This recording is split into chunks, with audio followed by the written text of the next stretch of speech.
Will Colombia get a real benefit from joining the initiative, and why?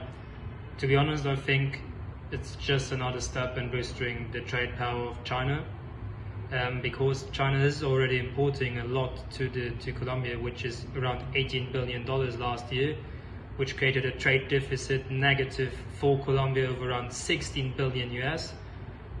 Also, Colombia was and is historically kind of indebted to the US for the help they received in supporting the fight against crime and war and drugs, which with the current president of the US is a bit difficult, and it assumes that it's a quite hectic reaction from the Colombian government to change towards China, which is the complete contradictory to the US.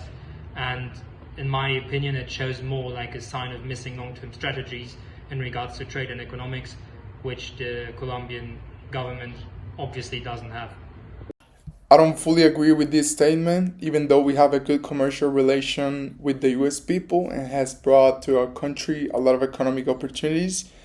I think it's going to benefit a lot more to Colombia, this agreement with China, but if we treat the agreement like a toolbox, not like a trap, so China can help us build things we badly need, like rail, ports, logistics, and digital networks, faster and at a scale that lowers transport times and creates a lot of jobs. So the key here is picking the projects that pay for themselves and making every contract public so Colombians can see the math. Is Colombia relevant for the Chinese interest over the region, and why?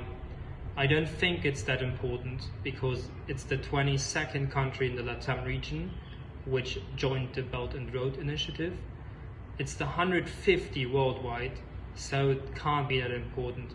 Also, the foreign direct investments from China in the last 3 years were only $580 million US accumulated, in comparison to the US, which each year spends around $7 billion US in foreign direct investments. Furthermore, it's a sign towards the US from China: hey, we got Colombia, which you had previously and you supported a lot, and now we're taking over. That could be a thing. Another thing is, geographically, Colombia is interesting because it has high potential, because it connects the Pacific and Atlantic, and you could build a potential second Panama Canal or railroads, which would give China tremendous power. But Colombia is not one of the first countries in joining the BRI initiative in Latin America. I would say that it is still a very important ally in this region. First, because of the location, as it has access to the Pacific and the Atlantic Ocean. Second, because it is very close to Panama. Third, the port of Tumaco and Buenaventura might represent a very important opportunity for the Chinese commerce to get more presence in the Latin America region. And I would also say that Colombia has a lot of natural resources that China might be interested to take advantage of, and for that they would need to have a better relationship with the Colombian country.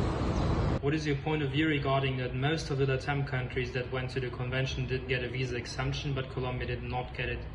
In general, I think it's not that big of a deal, because it's more about the orientation regarding politics-wise, and Colombia currently is more westernized oriented, especially towards the US and towards Europe, because they have an agreement with the US visa and the Schengen countries from Europe that people from there can stay up to 180 days.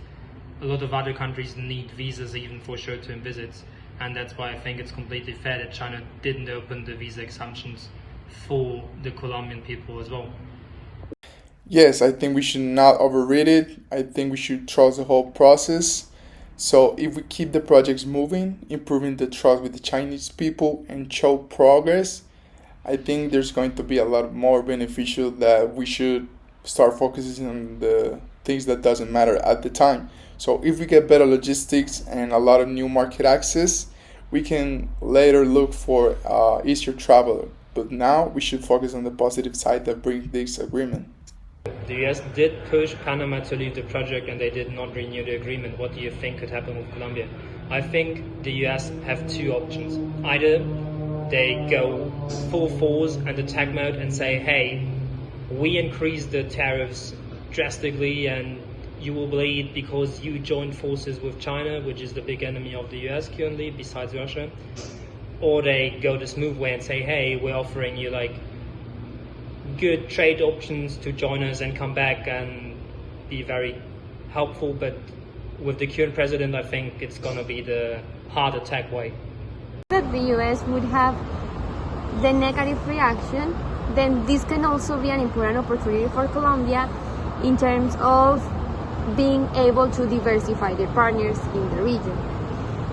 Colombia might take advantage of these strategic alliance with the Chinese government because it has more loans not only from the US power but also from China to get more investment and accelerate the development of the country. However, I think that Colombia has to be very careful and set the rules of the game very clear with China, because it is very important to make sure that both countries are being benefited from this agreement in the same way, and that Colombia won't be affected in the future for the Chinese decisions.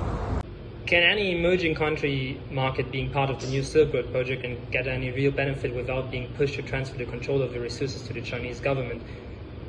In general, I think it's super difficult because emerging countries are normally characterized by high debt and a low income, often trade deficits because they are often only exporting raw materials. One of the best examples is Sri Lanka, because they had a harbor which they constructed with the help of Chinese funding but couldn't pay back the loan, and so China seized the harbor for the next 99 years, which takes away all the assets which is stationed in Sri Lanka but is currently belonging to China, so it's definitely not that easy to get that going. On the other hand, I think every emerging country can benefit without handing over the resources or the whole control of their country. So let's bring a simple analogy to explain the situation. You should take a business loan to build a store that earns the money to repay the loan. Don't pawn your inventory to the lender. So you should, when you have this kind of agreement, you should set the ground rules at the beginning, set hard red lines to limit the control of each side, so you cannot lose your control in the process.